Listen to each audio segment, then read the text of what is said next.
A black boy with one meal, his only meal for the entire week. An elderly couple stranded on a cold highway. White, shivering, helpless. In this part of Georgia, people like Miles Edwards were invisible, stepped over, forgotten. 3 cars had already passed the old couple.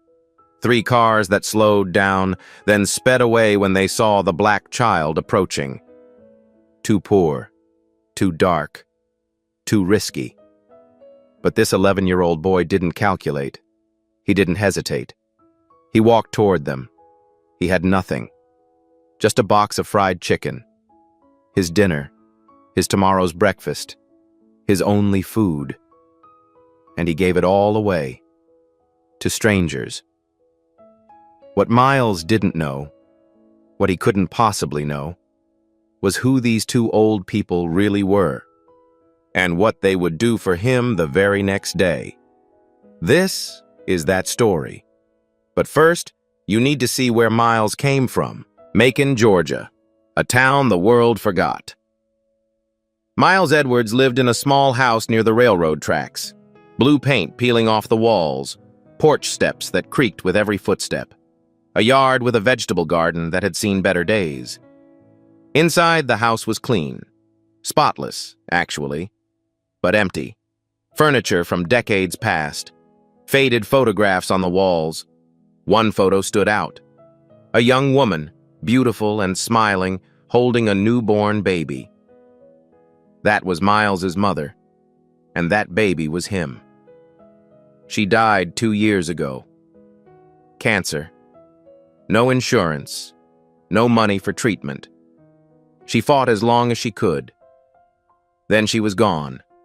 Now Miles lived with his grandmother, Ethel Edwards, 68 years old, retired nurse, arthritis in both knees, high blood pressure, and not enough money to buy her medication every month. There were no photos of Miles's father anywhere in the house. Not one. Miles had asked about him many times. The answer was always the same. Your daddy left when you were 3. Don't waste your thoughts on someone who didn't want to stay. So Miles stopped asking. But late at night, when the house was quiet and the trains rumbled past, he would wonder, what did I do wrong? Why didn't he want me? Questions with no answers. Every morning, Miles woke up at 5:30, before his grandmother, before the sun. He would check the kitchen cabinet first. That morning, like most mornings, it was nearly empty. Half a box of oatmeal, a few cans of beans, bread that was starting to mold. Miles made oatmeal for his grandmother. He used the last of the brown sugar, all of it, for her. His own bowl? Just oatmeal and water. No sugar, no milk. He told himself it didn't matter. Grandma's knees hurt worse when it was cold. She needed something sweet to start her day. Before leaving, Miles touched the silver cross necklace hidden under his shirt. It belonged to his mother, the only thing he had left of her. "Mama, watch over us today," he whispered. Then he wrote a note on the kitchen counter. "Gone to school. Love you, Grandma. Don't forget your medicine." The walk to school was 2.5 kilometers. No school bus came to his street anymore. Budget cuts. Miles walked past boarded-up houses, past a church with a sign that read, "Free lunch every Wednesday," past Mr. Deacon's corner grocery store, where the old man waved at him every single morning. At the railroad tracks, Miles counted his steps. 128, the same number every day. He'd been counting since he was 7 years old. On the way, he stopped to help Mrs. Patterson, an elderly neighbor, drag her trash can to the curb. She didn't ask. He just did it.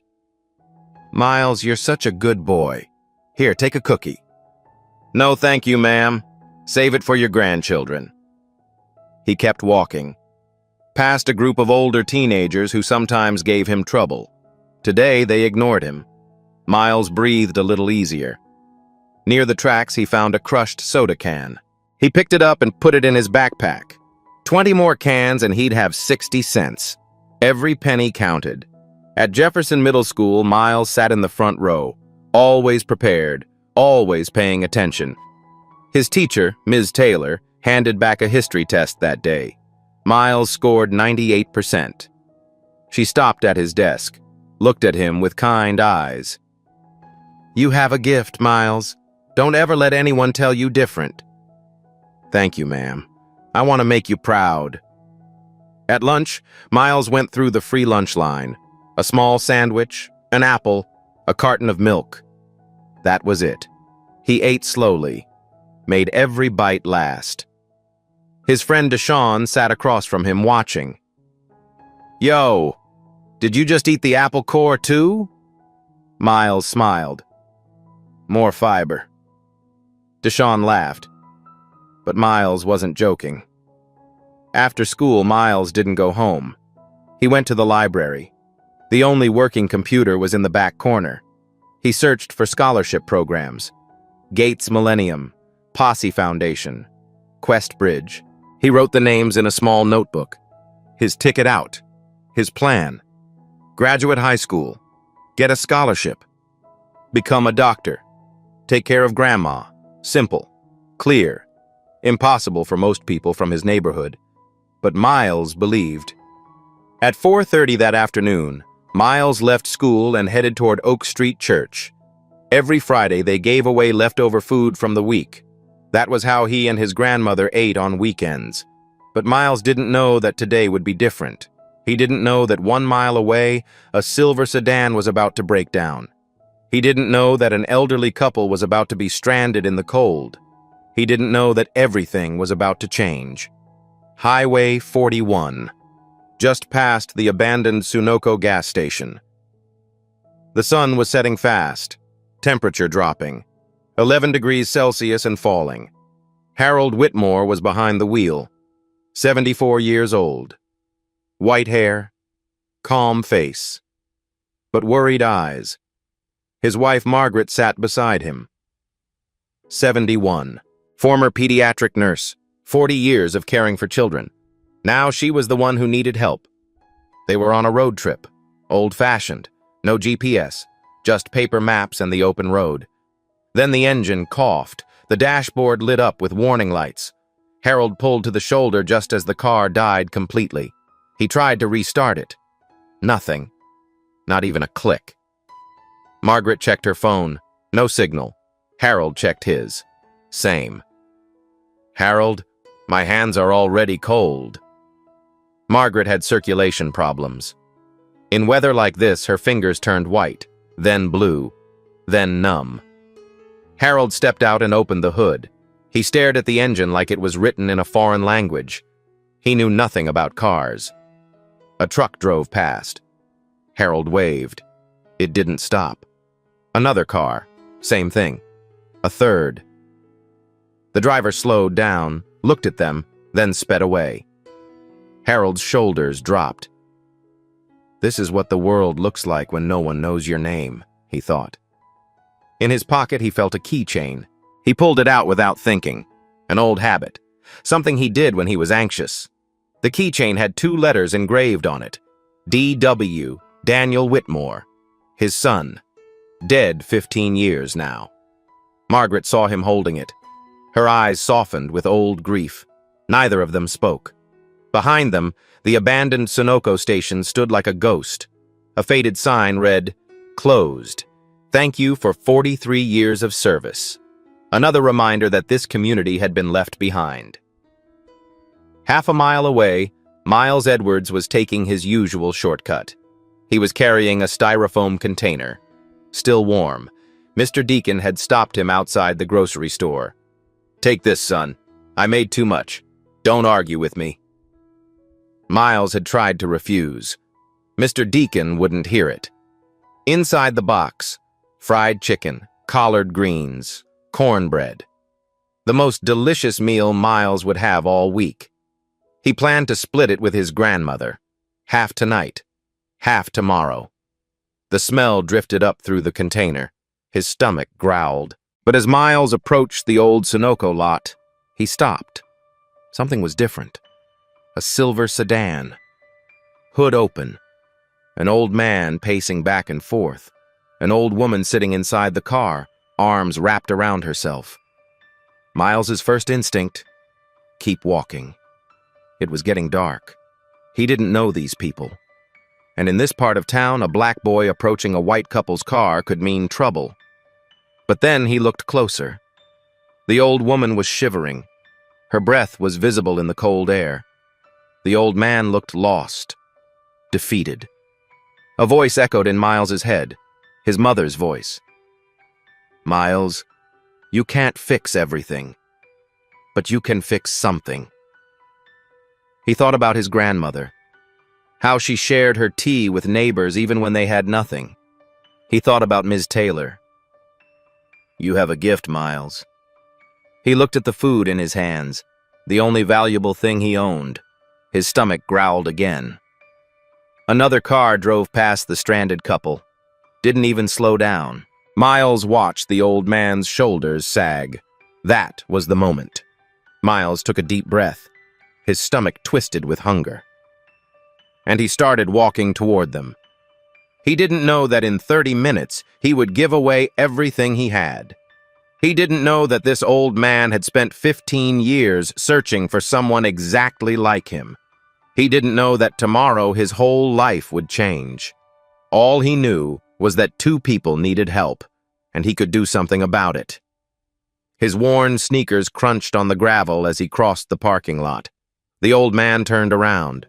For a moment, his posture stiffened, defensive, wary. Then he saw what was approaching. A small black boy, thin jacket, old backpack held together with safety pins, holding a styrofoam container. Not a threat, just a child. Miles stopped a few feet away, looked the old man in the eyes. Excuse me, sir. Are you and your wife okay? Harold Whitmore looked at the boy standing before him. Torn jacket, no zipper, backpack held together with safety pins, and yet this child was asking if they were okay. Car trouble, Harold said, his voice guarded. We're fine, waiting for help. Miles looked around. No other cars, no houses, no lights except the dying sunset. Have you been able to call anyone, sir? Harold hesitated. No signal. Miles nodded slowly. He was thinking. The car door opened. Margaret stepped out, shivering visibly. Her lips had a slight blue tint. She looked at Miles, and something in her expression changed immediately. 40 years of working with children. She knew a good kid when she saw one. Hello there, she said warmly, despite the cold. What's your name? Miles, ma'am. Miles Edwards. She smiled. That's a beautiful name. Miles noticed her hands trembling. Her thin sweater wasn't enough for this weather. Ma'am, you should get back in the car. I'll figure something out. Margaret and Harold exchanged a glance. This child, this poor, obviously hungry child, was trying to take care of them. Miles walked to the edge of the road, looked both directions. Empty. Then he remembered. Mr. Earl's farm was about 1.5 miles east. Mr. Earl had a truck and a phone. Miles turned back to the couple. Sir, there's a farm about 1.5 miles that way. Mr. Earl has a truck and a telephone. I can run there and be back in 20 minutes. Harold shook his head. Son, it's getting dark. You shouldn't. With all due respect, sir, your wife is cold, and I run fast. Harold stared at the boy. Who was this child? But Miles wasn't done. He looked down at the styrofoam container in his hands. The fried chicken smell filled the cold air. His stomach screamed. He opened the box. Golden fried chicken, steaming collard greens, warm cornbread. Margaret's eyes went wide. Harold stood frozen. Miles held the box out to Margaret. Ma'am, this is still hot. Please eat. It'll help you stay warm. Oh, sweetheart, I can't take your food. I already ate, ma'am. A lie. His stomach tightened. Margaret looked at the boy's face, at his hollow cheeks, at the hunger in his eyes that he was trying so hard to hide. She knew he was lying, but she also saw something else, something rare. This child was giving away his only meal for strangers, without hesitation. Harold watched the exchange. Something shifted in his face. His defensive posture melted away. "Thank you, Miles," Margaret said softly, accepting the container. Miles nodded. Then he turned and started running. His worn sneakers pounded against the cold asphalt. His backpack bounced with each stride. The darkness swallowed the road ahead. But he kept running. Back at the car, Margaret opened the container. The chicken was still warm, perfectly seasoned. She took a small bite, closed her eyes. "Harold, this is delicious. That boy gave us his dinner." Harold didn't respond. He was staring in the direction Miles had disappeared. "Did you see his jacket?" Harold said quietly. "It doesn't even have a zipper." "I saw. He lied about eating. His stomach was growling." Margaret reached out and took Harold's hand. He pulled out the keychain again. The letters DW glinted in the fading light.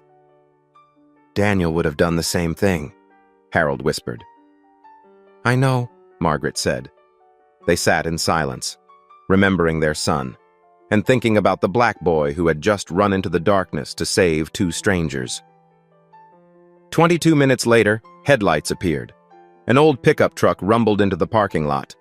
Mr. Earl, a white farmer in his 60s, stepped out. Miles was in the passenger seat, breathing hard but smiling. "You folks the ones with the dead car?" Mr. Earl asked. "That's us," Harold said. "This boy here ran almost 2 miles in the dark to get me. Nearly gave me a heart attack banging on my door." Miles climbed out of the truck, embarrassed. "I knocked normal, Mr. Earl. Son, you knocked like the police coming to arrest somebody." Mr. Earl connected jumper cables. The sedan roared back to life. Harold reached for his wallet, pulled out several bills, at least $500 visible. "Please, let me pay you for your trouble." Mr. Earl waved him off. "Don't thank me. Thank the boy. He's the one who came running." Harold turned to Miles. "Son, let me give you something for what you did." Miles stepped back, shook his head. "No thank you, sir. I didn't do it for money." "Then at least let me—" "Sir, my mama taught me that kindness isn't something you sell. It's something you give away. I'm just glad you and your wife are okay." Harold stood speechless. In his 74 years, he had met thousands of people, executives, politicians, billionaires, people who would do anything for money. And here was an 11-year-old boy, poor, hungry, giving away his only meal and refusing payment.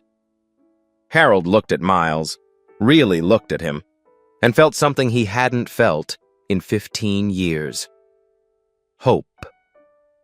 15 years, he thought. 15 years I've been searching for someone like Daniel. And tonight, on this cold, dark road... Margaret approached Miles. She knelt down to his eye level. "Miles, can you tell me where you live? I'd like to thank your family properly." Miles hesitated, then nodded. He gave them his address. Margaret smiled and touched his cheek gently. "You're a special young man, Miles Edwards. Don't ever forget that." Miles didn't know what to say. No one had called him special in a long time. "Thank you, ma'am. Get home safe." He watched the silver sedan drive away into the darkness. Then he turned and started walking home.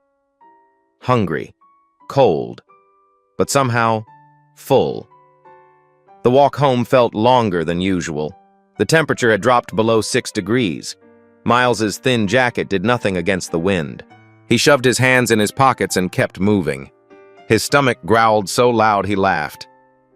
"Shut up," he told it. "Tomorrow." But even as he walked, Miles felt something strange. peace. He thought about the old couple, the woman's kind eyes, the man's face changing from suspicion to something else, something soft. He wondered where they were from, why they were on that road. He hoped they made it home safe. When Miles reached his house, his grandmother was sitting on the porch, wrapped in a blanket, rocking slowly in her chair. The moment she saw him, relief flooded her face. "Lord, child, I was worried sick. It's dark out. Where's the food from the church?" Miles stood at the bottom of the porch steps. He didn't want to lie, but he didn't want her to worry either. "I gave it to someone who needed it more, Grandma." Ethel studied her grandson's face, his hollow cheeks, his tired eyes, his empty hands. Her expression shifted, pride mixed with sorrow. "Come here, baby." She pulled him into a tight hug, held him for a long moment. "Your mama would be so proud, Miles. Proud as the sunrise." Miles felt his eyes sting. He blinked it away. Inside, they ate what was left in the cabinet.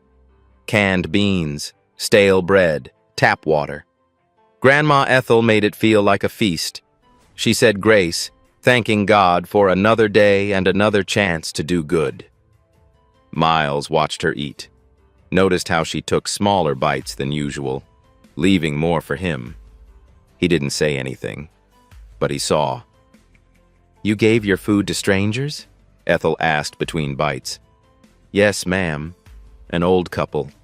Their car broke down. The lady was shivering." Ethel nodded slowly. "Your mama raised you right, Miles. Even from heaven, she's raising you right." Miles's throat tightened. He looked down at his plate. "I hope I did the right thing, Grandma." Ethel reached across the small table and took his hand.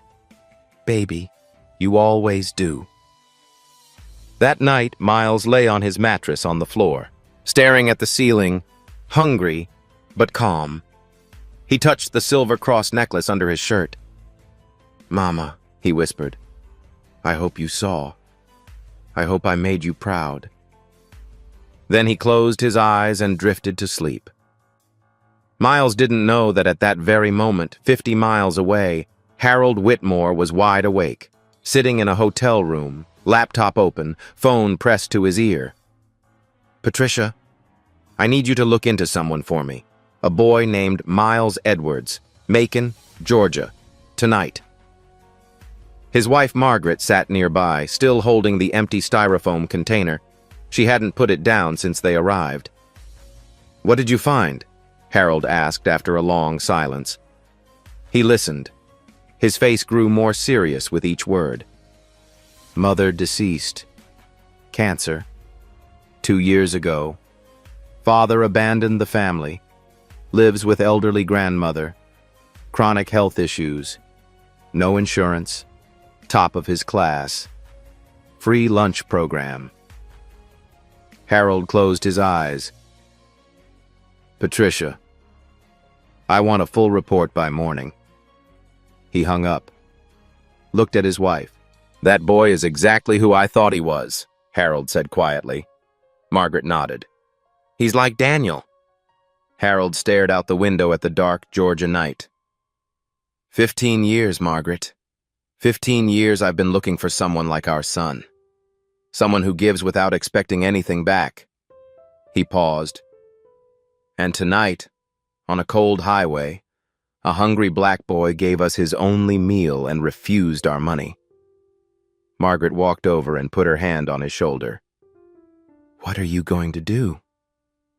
Harold's eyes were wet, but his voice was steady. "Tomorrow, we change that boy's life." The next morning, Miles noticed something strange. A black SUV was parked at the end of the street. Tinted windows.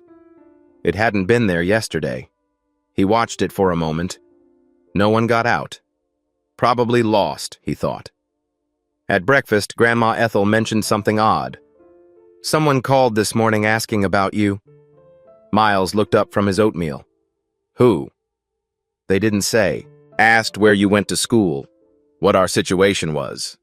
I didn't tell them nothing." Miles thought about the old couple from last night. Could they be connected? He pushed the thought aside. Probably a coincidence. He went to school, came home early. The SUV was still there. At 4 o'clock that afternoon, Miles sat at the kitchen table doing homework. Grandma Ethel was dozing in her chair by the window. Then it came. Knock. Knock. Knock. Miles jumped. The knock was firm, polite, but deliberate. Grandma Ethel woke up. "Who's that, baby?" "I don't know, Grandma." Miles walked to the door. His heart was beating fast. He peered through the peephole. A white woman, middle-aged, professional suit, standing straight. Behind her, the black SUV. Miles took a deep breath, opened the door. The woman looked at him with warm eyes. "Miles Edwards?" "Yes, ma'am." "My name is Patricia Owens. I'm the executive director of the Second Chance Initiative." Miles had never heard that name before. Patricia continued. "I'm here because a very special couple wants to thank you. The couple whose car broke down last night on Highway 41. Miles's eyes widened. "The old man and woman?" "That's right." Grandma Ethel appeared behind Miles. Her eyes were cautious, protective. "Who are you? What do you want with my grandson?" Patricia turned to her with a gentle smile. "Ma'am, I'm here to change your grandson's life, for the better. May I come in?" Ethel looked at Patricia, then at the SUV, then back at this well-dressed stranger standing on her broken porch. Something in Patricia's eyes seemed genuine. Ethel nodded slowly. "All right, come in." The door opened wider. Patricia stepped inside. Miles watched her look around the small living room. The old furniture, the faded photos, the empty spaces. Patricia's eyes stopped on the photograph of Miles's mother. Then she turned to Miles. "Miles, do you know who the couple you helped last night really are?" Miles shook his head. Patricia smiled. "Then let me tell you, because what I'm about to say is going to change everything." Patricia sat down at the kitchen table. She motioned for Miles and Ethel to join her. "Miles, the couple you helped last night. Their names are Harold and Margaret Whitmore."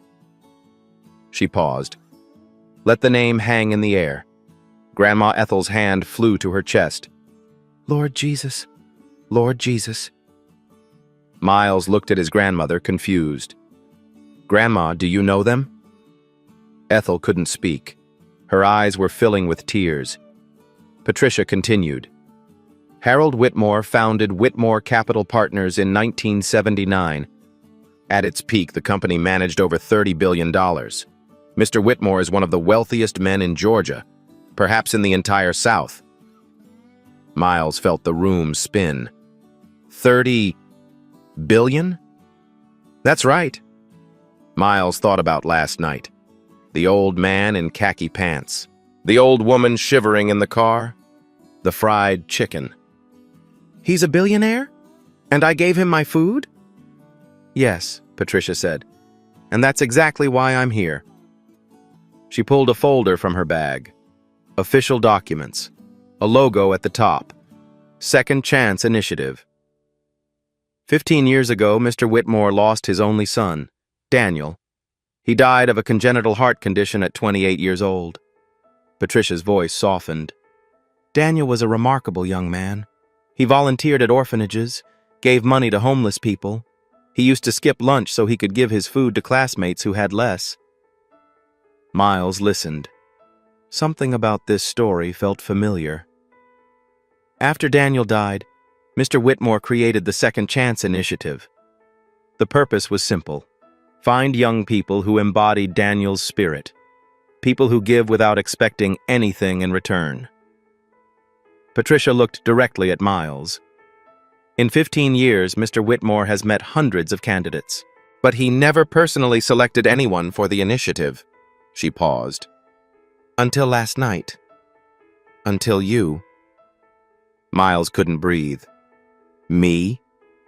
Yes, Miles. You. Patricia reached into the folder and pulled out a handwritten note. Mr. Whitmore asked me to read you this. She began. Miles, last night you gave away your only meal to 2 strangers. You ran almost 2 miles in the dark to find help. Then you refused payment because you believed kindness isn't something you sell. Patricia's voice wavered slightly. My son Daniel was the same way. For 15 years I've searched for someone like him. Someone who gives without counting the cost. Last night on a cold highway I found that person. You, Miles.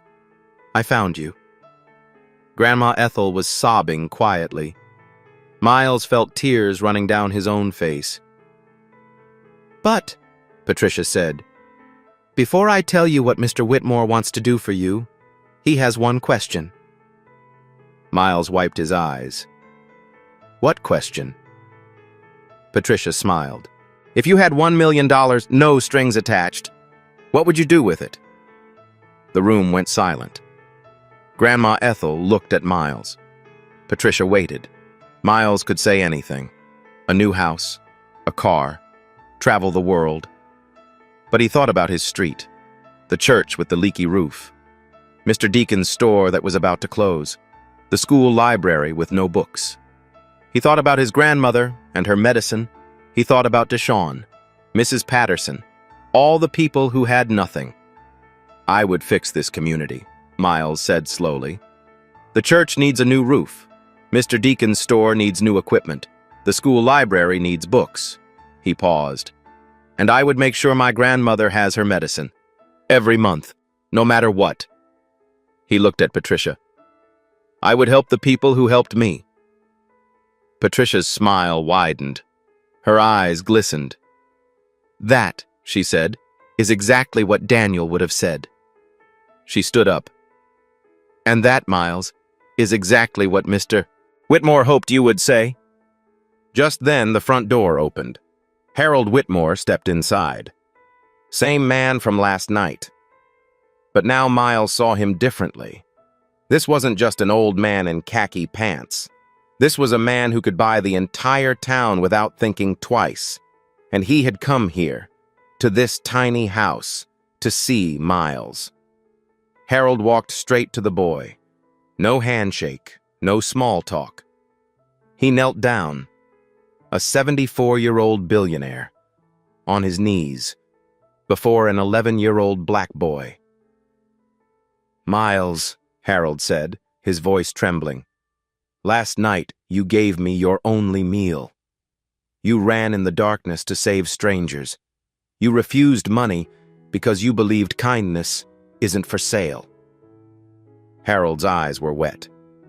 My son was like you, and I have spent 15 years looking for someone like him. He placed his hand on Miles's shoulder. Thank you, Miles. Thank you for reminding me that Daniel's spirit is still alive, in people like you. Miles couldn't hold it back anymore. For the first time in 2 years since his mother died, he cried. Not from sadness, from being seen, from being valued, from being loved. Grandma Ethel wrapped her arms around him. Harold placed his other hand on her shoulder. 3 generations, 3 strangers, standing in a tiny living room, connected by kindness. Patricia wiped her eyes and spoke. Miles, Mr. Whitmore would like to tell you what he's prepared to offer. To you, to your grandmother, and to this entire community. Miles looked up, still crying, still shaking. But for the first time in a long time, he felt hope. Patricia pulled more documents from her folder, official letterhead, legal signatures, the weight of real promises. Miles, the Whitmore Foundation would like to offer you the following. Miles held his breath. First, for you personally. Patricia read from the document. A full scholarship, to any university you choose, undergraduate and graduate.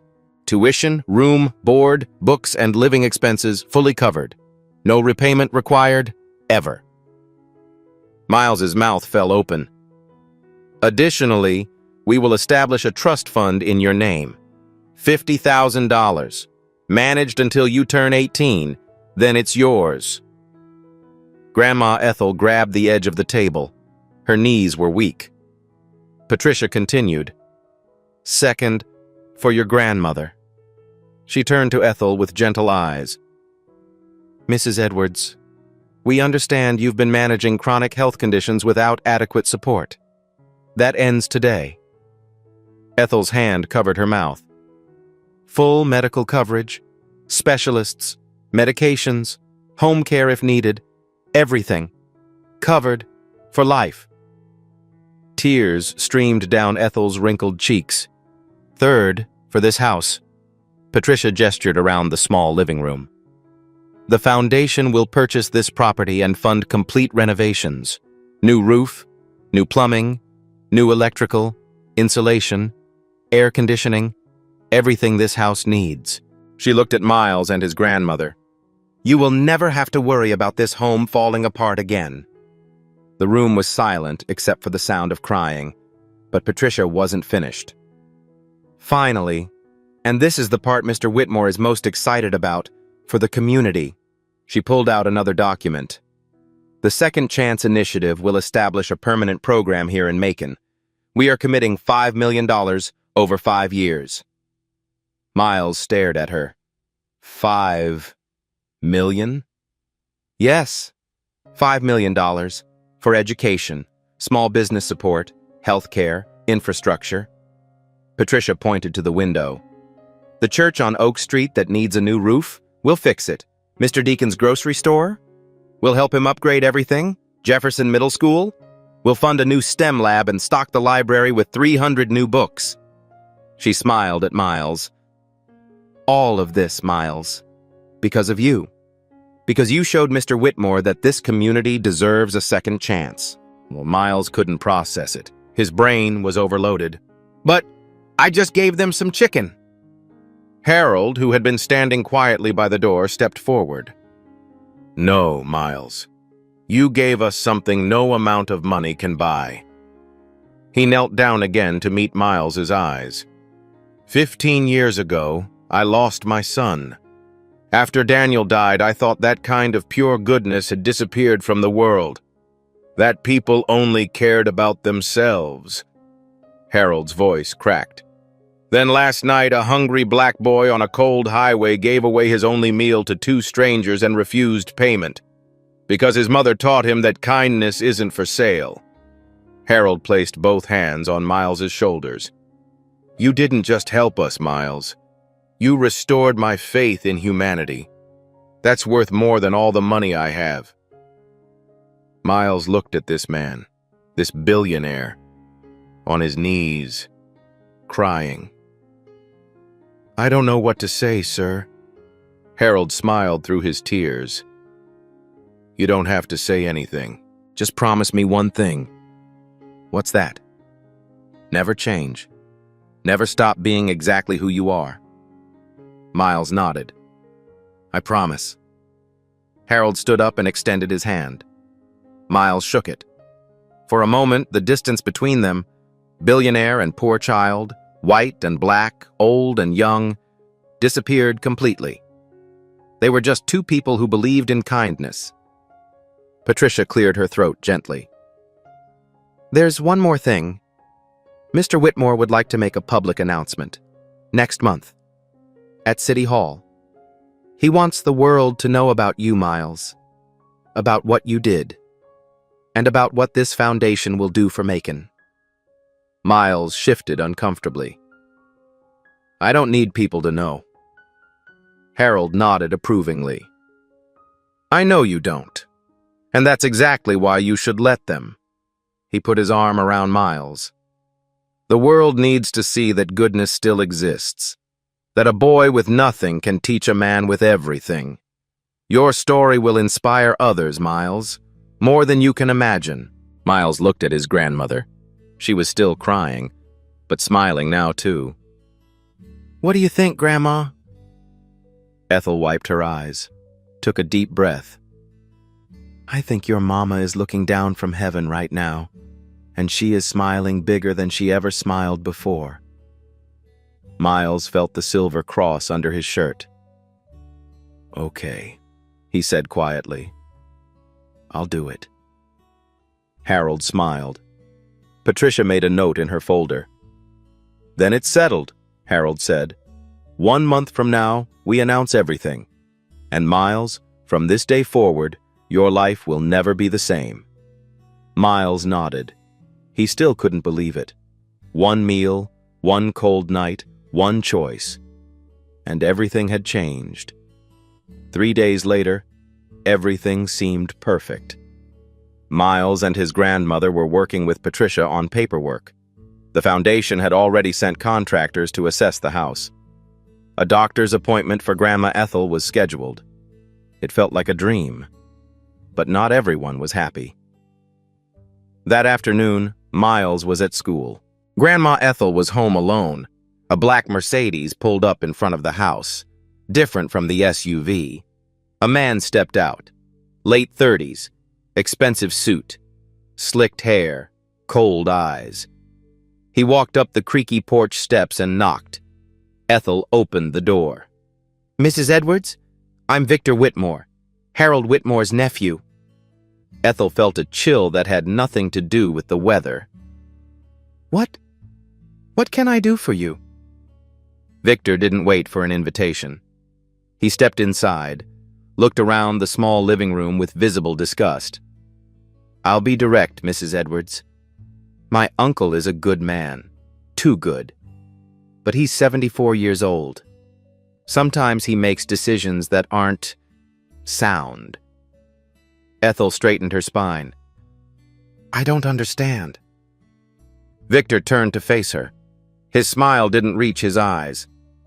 "The Whitmore family has lawyers, many lawyers, and if there's any evidence that someone is taking advantage of an elderly man's generosity, we will act." Ethel's blood went cold. "We're not taking advantage of anyone." "Perhaps not, but appearances matter, don't they?" Victor reached into his jacket and pulled out an envelope. He placed it on the table. $50,000, cash. Sign this paper agreeing to refuse any further contact with my uncle, and it's yours. No complications. No lawyers. Ethel looked at the envelope, then at Victor. Her hands were shaking. But not from fear. From anger. "Get out of my house." Victor's smile faded. "You have 48 hours to think about it. After that, things will get much more complicated." He straightened his tie and walked out. The Mercedes drove away. When Miles came home, he found his grandmother sitting in her chair, trembling, the envelope of cash still on the table. "Grandma, what happened?" She told him everything. Miles looked at the money, $50,000, more than his family had ever seen, but he didn't touch it. "Grandma, he's trying to scare us." "I know, baby, but I'm afraid. I don't want trouble. Mr. Harold isn't like that. I saw how he looked at me. He's not being fooled. He knows what he's doing." Ethel's eyes filled with tears. "But what if they sue us? We can't afford lawyers." Miles was quiet for a moment. Then he stood up. "I'm calling Patricia." He found the business card Patricia had left, dialed the number. "Ms. Patricia, it's Miles Edwards. Something happened. Someone came to our house." He explained everything. Victor, the threats, the money. Patricia listened. Her voice grew harder with each detail. "Miles, Victor has no authority whatsoever. Mr. Harold is completely mentally sound and has full control over his money. Victor has done this before. Tried to intimidate people Mr. Harold wants to help. What can we do?" "Don't worry. Mr. Harold already knows, and he's on his way." Miles hung up, looked at his grandmother. "She said Mr. Harold knows. He's coming." Ethel nodded slowly, but worry still clouded her eyes. "I hope she's right, baby. I hope she's right." That night, neither of them slept well. Victor had planted a seed of fear. but Miles refused to let it grow, because he remembered what his mother had taught him. Being afraid doesn't mean you don't act. It means what you're doing is important. Tomorrow he would face Victor, and he would not back down. The next day, Harold arrived at the Edwards house, but he wasn't alone. Patricia was with him, and a man in a suit carrying a briefcase, a lawyer. Victor was there too. He had come back, confident that his threats had worked. He was wrong. "Victor," Harold's voice was steel. "You came to this house. You threatened an elderly woman. You tried to bribe a child." Victor's smug expression flickered. "Uncle Harold, I was only protecting—" "Silence!" Victor's mouth snapped shut. Harold stepped closer to his nephew. "You weren't protecting anyone. You were protecting your inheritance. The money you think you're entitled to." Victor's face went pale. Harold continued. "Did you think I wouldn't find out? Did you think I don't know about the other families you've intimidated over the years?" The room was dead quiet. "I stayed silent because you're family. But today you went too far." Harold straightened his shoulders. "Effective immediately. You are removed from the initiative's board. You will have no voice in any foundation decisions." Victor's eyes went wide. "You can't." "I just did. And if you continue to harass this family or anyone else, I will revisit my entire will. Do you understand?" Victor looked around the room. Harold, Patricia, the lawyer, Ethel, Miles.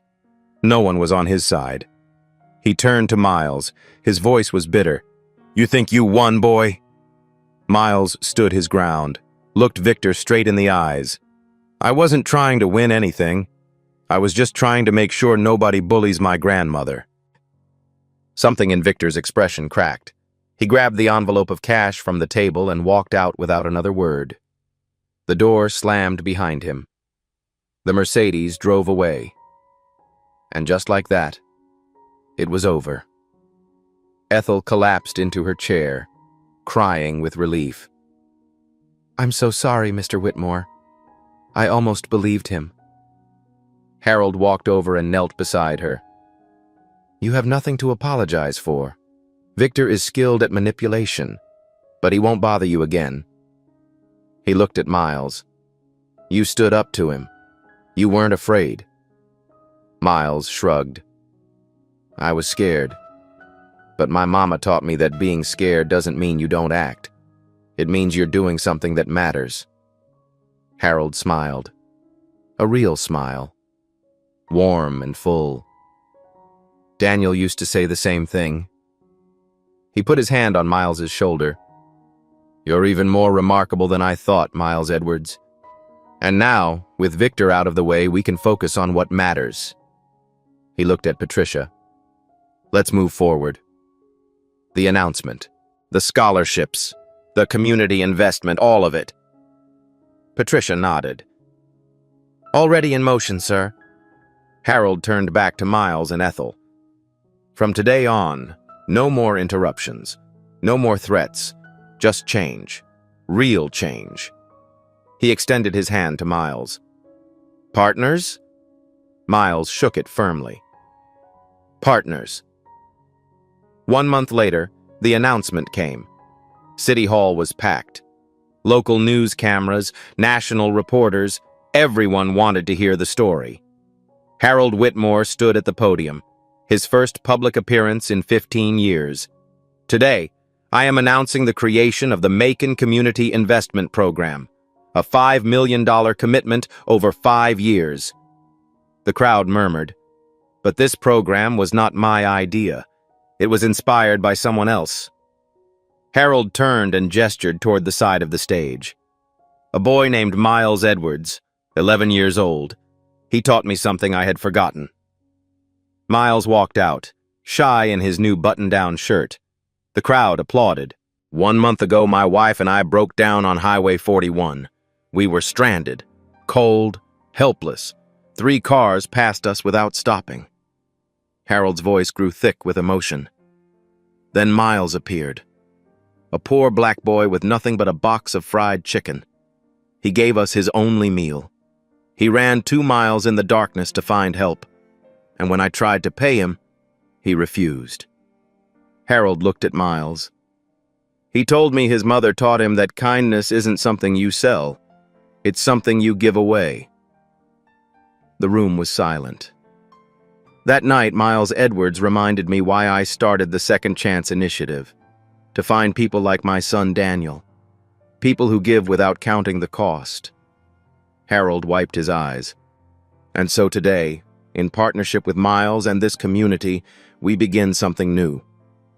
A reporter raised his hand. "Miles, how does it feel?" Miles leaned toward the microphone. "I just gave away some chicken. I never thought it would turn into all this." The room laughed, then applauded. The headlines wrote themselves. 11-year-old gives away only meal. Triggers $5 million community investment. The story went viral. But the real impact was local. Jefferson Middle School received a new STEM lab, 300 new books for the library, a bronze plaque at the entrance, the Daniel Whitmore Memorial Library. Ms. Taylor cried when she saw it. "I always knew you'd change things, Miles." Mr. Deacon's grocery store received new equipment, new refrigerators, a fresh produce section. He stood in the middle of his renovated store, shaking his head. "I gave that boy a box of chicken. He gave me back my whole business." Oak Street Church got a new roof, new pews. The first community dinner served over 200 people. Grandma Ethel went to the doctor for the first time in years, a full checkup. Her blood pressure medication finally consistent. She walked a little straighter these days. The Edwards house transformed. New paint, new roof, new windows. Ethel stood on her repaired porch crying happy tears. "Never thought I'd see this house looking so good." But the ripple went further. Deshaun, Miles's friend, applied for a mentorship through the initiative. He got in. Miles told me to apply. He said if he could get helped, so could I. Mrs. Patterson's medical bills were paid. She brought Miles cookies every week now. He finally accepted them. Mr. Earle's farm was saved from foreclosure. He drove past the Edwards house and honked twice every time. "I just opened my door that night. That boy did all the rest." National news ran the story. Other communities reached out to the initiative. But for Miles, the biggest change was quieter. Every Friday afternoon, volunteers gathered at the new Macon Community Center, built on the lot where the Sunoco station used to be. They handed out free meals to travelers on Highway 41. Leading them was an 11-year-old boy with a silver cross under his shirt. Some things had changed beyond recognition. But Miles Edwards was still exactly who he had always been. 1 year later.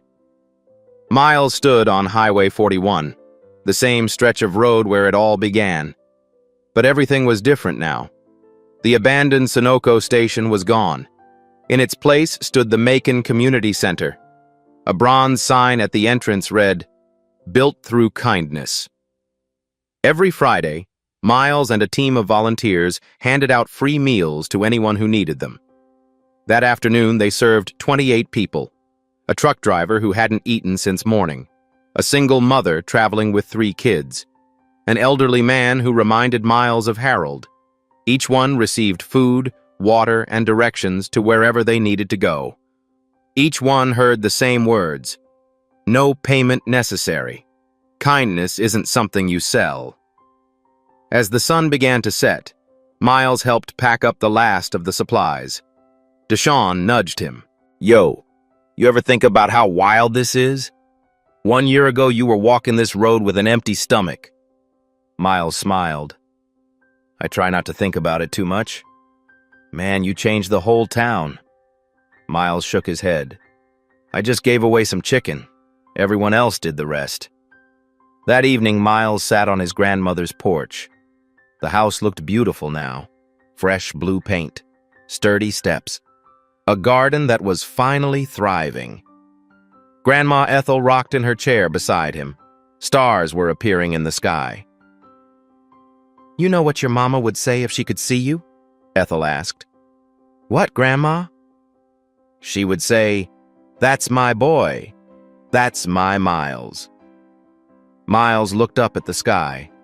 His hand moved to the silver cross under his shirt. I hope she can see, Grandma. Ethel smiled. Her eyes glistened. Oh, baby, she sees. She always sees. They sat in comfortable silence. The neighborhood was quiet, peaceful. A car drove past. The driver honked and waved. Miles waved back. He didn't know the driver. Probably someone who had heard the story. Someone who wanted to say thank you. That happened a lot these days. Miles pulled the silver cross out from under his shirt, looked at it for a long moment, then tucked it back in. Some things you keep close to your heart. Some things you don't need to show the world. You just need to know they're there. The porch light flickered on.